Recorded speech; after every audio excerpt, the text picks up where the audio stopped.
Shalom, call Allah Yahweh Hashem Yahushua. Shalom to the elect.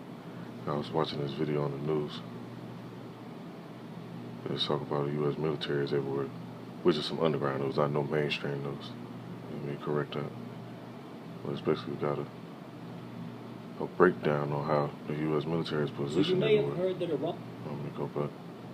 The Bachelor. And before I actually let that play, I'm going to just read some of this article that I pulled up. It's on thoughtco.com. It says, the fall of Rome, how, when, and why did it happen? It says, the how, when, and why of Rome fall is complex and often debated by historians. And the main reason why this fell, because it was the will of the Most High. That's why it really fell. And then it was repackaged and rebirthed again over here in what you know as America. That's why it looked like Rome. It got some of the stuff from Egypt, got some of the stuff from Sumeria, different little places around the world, which would make it Babylon, a place of confusion, because they got some of everything, so they don't really have a set identity. But one main key factor to keep in mind, like how you have the eagle on the coin. We look at the old Roman coins. Go to that real quick.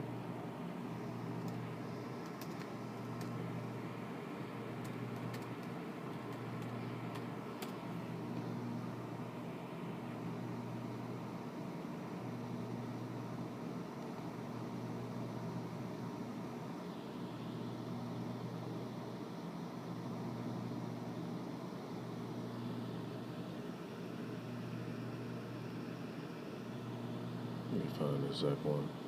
Using a different browser, so I'm sure it's gonna search. It's just gonna show some of the emperors. Let me go to the one with the actual eagle on it.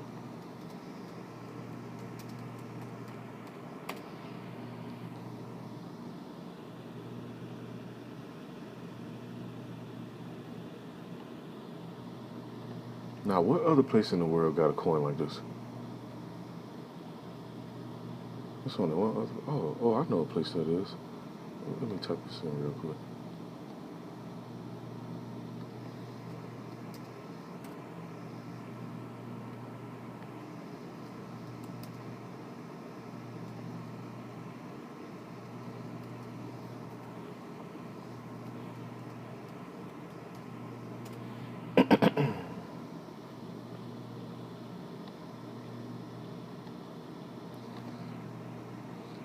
Same shit, man. Just more modernized, like the scripture said. No new thing under the sun.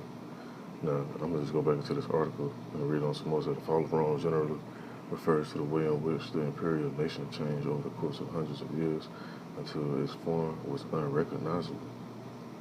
But now it's more recognizable. Now, I ain't gonna read the whole article. You can skim through this as well yourself. I'm gonna get to the main points. Let me scroll all the way down.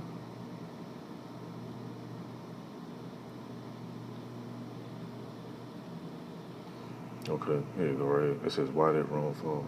It said, this is easily the most argued question about the fall of Rome. The Roman Empire lasted over 1,000 years and represented a sophisticated and adaptive civilization. Some historians maintain that it was split into an Eastern and Western Empire governed by separate emperors, caused Rome to fall. Hey, you see the same stuff going on now. The scriptures also say, a house divided against itself surely shall fall, or surely should not stand. So, just like now, you got stuff going on with the Democrats and Republicans. So you know what's next, man. We seeing it right before our eyes. And I'm going to read on some more. It says, most classes believe that a combination of factors including Christianity, decadence, the metal, lead in the water supply, monetary trouble. Oh, hold up. Let me go back to this before I let this video put this on. So I can skip past this advertisement. I don't want to hear this dumb, stupid advertisement.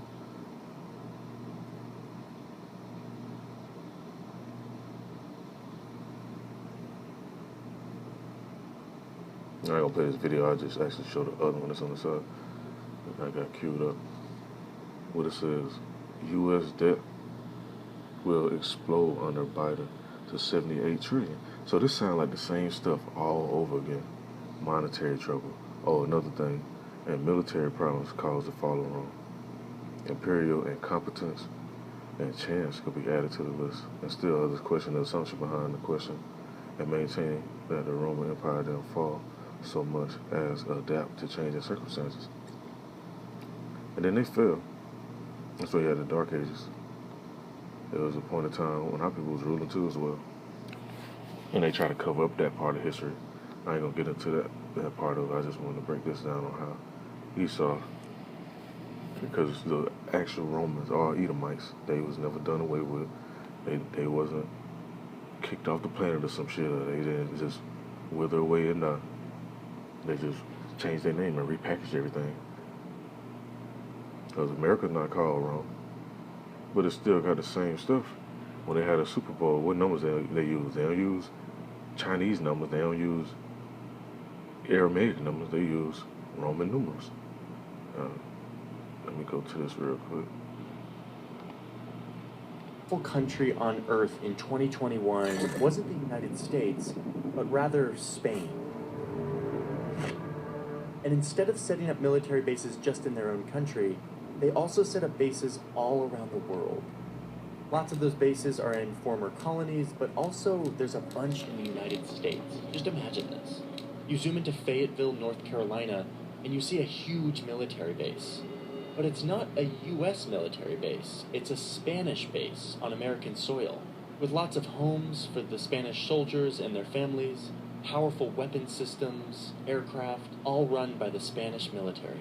Go inside of one of these bases and it's all Spanish restaurants. Americans can't come in here unless they work for the Spanish government. And then imagine 100 more of these, all throughout the United States on American soil, and hundreds of more throughout the world. Or shift the scenario a little bit. What if it was a country that wasn't our ally? A country like China? What if they had military bases, not in the U.S., but right up close to our border? Powerful weapon systems right off our shores in islands in the Caribbean. If you're an American, you have to imagine what that would feel like. If you're not an American, it's likely you already kind of know what this feels like. The United States has an extensive network of military bases outside of our borders. Hundreds of bases. I've been fascinated for a very long time about understanding these U.S. foreign bases abroad, but I've never actually taken the time to accurately map them. So let's do it. Let's map every single U.S. military base around the world. It turns out that's a huge task. This is the story of the men of the United States Army who made this project possible, and of man's never-ceasing quest for knowledge.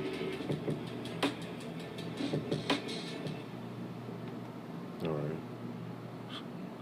More advertisement. This is a full armored division. To give you an idea of size, each of those small dark squares includes more than 1,000 men. The United States military is bigger than... I'm not gonna play this whole video. It's a little lengthy video. Just get some of the main points and bring out some precepts. Just go on about how same thing that happened in Rome, worse gonna happen to this place. So, cause the only difference with Rome, they ain't have them arrows back then. And if you know arrows, I'm talking about, you know.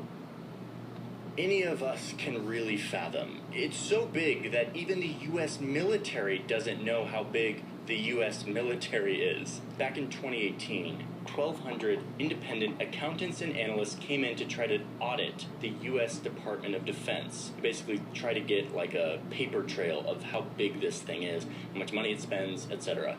And the Department of Defense didn't pass the audit. Like they literally did not have the documents or the knowledge to really piece together a full scope of what this organization is, how big it is, how much money it spends. So we don't know. Nobody knows how big the Pentagon is in all of its forms. All we do know is that objectively it is one of the, if not the largest and most powerful organization on the planet and in the history of humanity. I mean, if you have a organization that's more powerful than the Department of Defense in the history of humans, like, let me know. I want to know about it. But as far as I can tell, There's nothing bigger and more powerful than the United States military in 2021.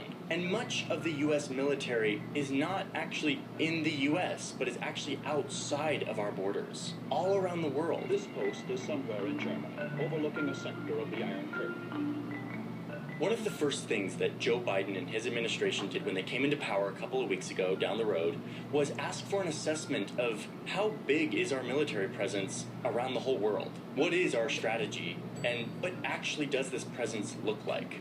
The department will conduct a global force posture review of U.S. military footprint, resources, and strategies. Footprint. I like that. That's like a nice thing. Like, what's our footprint? How big is our footprint around the world? We don't really know. The Pentagon is going to start to try to assess that. So, let's help the Pentagon out and try to map every single United States base around the entire world. Let's do it.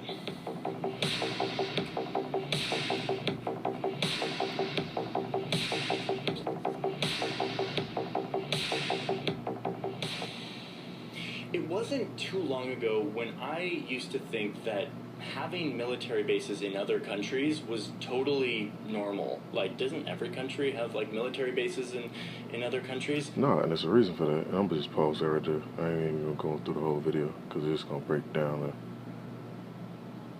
give different little interviews and different little segments and stuff like that, and it's just going to stretch out. And the reason why, because the book of Job clearly said the earth is given into the hand of the wicked. That's who's ruling right now. Who else could it be? Who else ruling the earth right now? Who covered the faces of the judges thereof? If not wearing, who is he? That's why they everywhere. Everywhere but where they supposed to be. And that's Esau for you. I'm going to pull a few more precepts in there. So it's the book of Habakkuk, chapter 2, and verse 5. Better yet, I'm going to start at verse 3. It said, for the vision is yet for a appointed time, but at the end it shall speak, and it's speaking right now. All this information is out. Like, if somebody be like, oh, they ain't know they lying because they don't heard it somewhere. Whether they've been out in the inner city, outer cities, online, whatever. They don't heard it some type of way. It says, and not lie. Though it tarry, wait for it, because it will surely come, it will not tarry. Because you had a lot of people, when I was younger, I talk about certain stuff like this. It was like, oh, they've been saying that for hundreds of years. It still ain't happened yet. And certain stuff had to happen first before all these prophecies started popping off even more. I said, behold, his soul which is lifted up is not upright in him, but the just shall live by faith.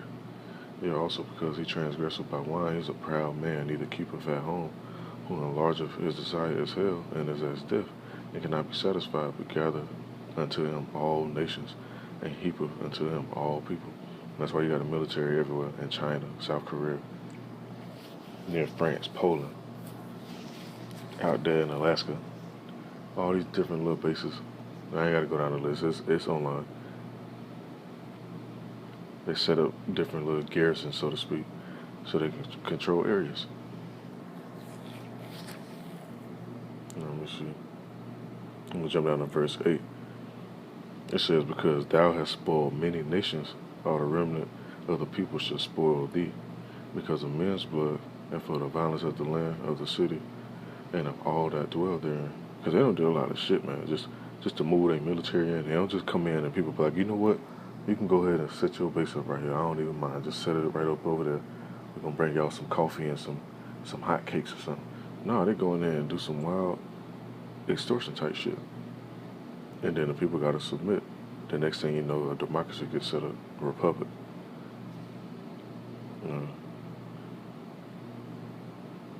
pull a few more precepts. Let me see if I can read the rest of this.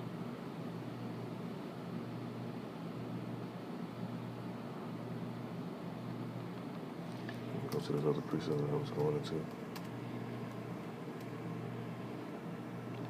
It's in the book of Luke, chapter 11, verse 17. It says,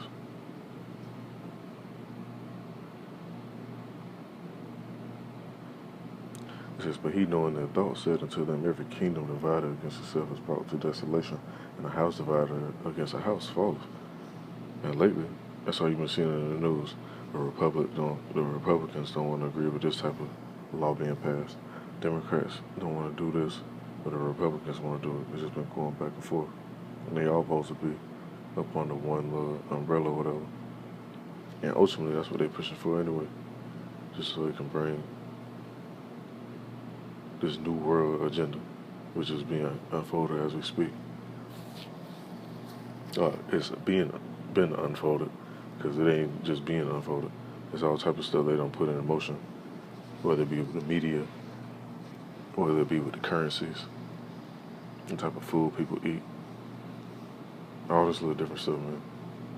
And you see the same stuff that happened in Rome, happening right over here in Babylon, but the only difference with these places, I should say. So let's see, we can go to the Book of Revelation. I'll just end this off.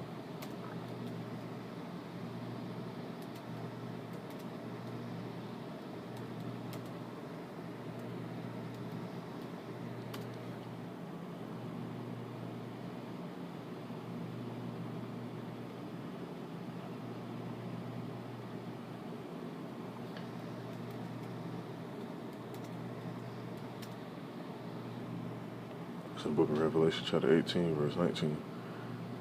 It says, "And they cast dust on their heads and cried, weeping and wailing, saying, Alas, alas, that great city, wherein we were made rich, all that had ships in the sea by reason of her costliness, for in 1 hour she is made desolate."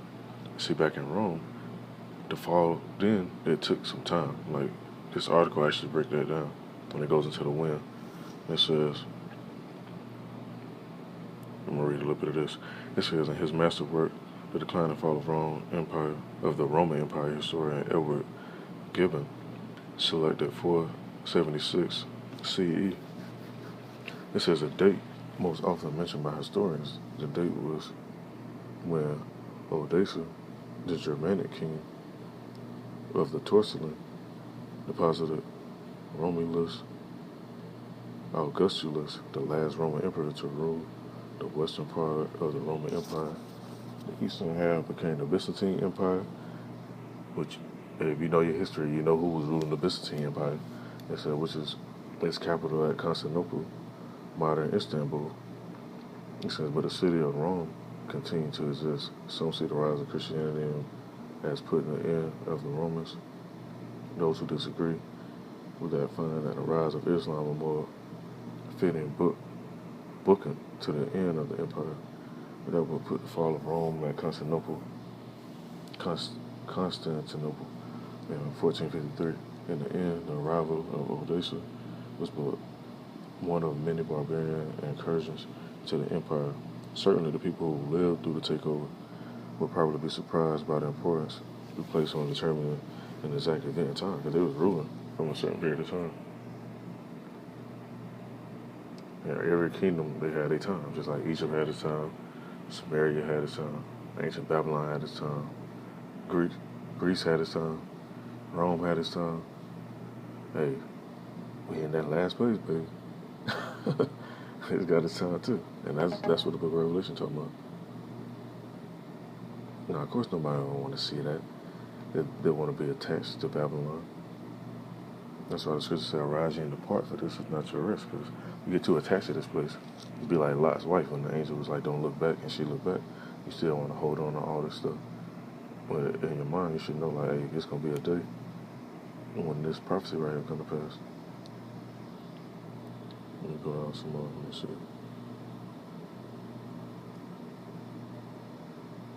I'm gonna end this off with this in the Book of Revelation, chapter 18, verse 20. It said, "Rejoice over her, thou heaven, and ye holy apostles and prophets, for Yahweh have avenged you on her." That's why he say, "Wait ye upon me." And he ain't say go do some other extra shit you ain't got no business doing. Because he gonna make them turn against each other. He already stirring this stuff up now. You look at the news, all you see, you go down some more. I got looked over here, and I'll make another video bringing out some more information. You got Israel and U.S. They say they fear Iran. That's prophecy right there.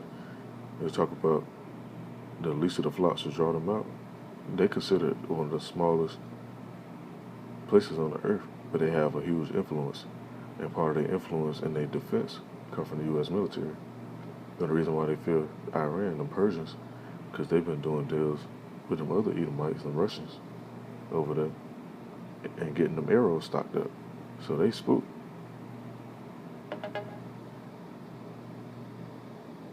So that's prophecy coming to pass.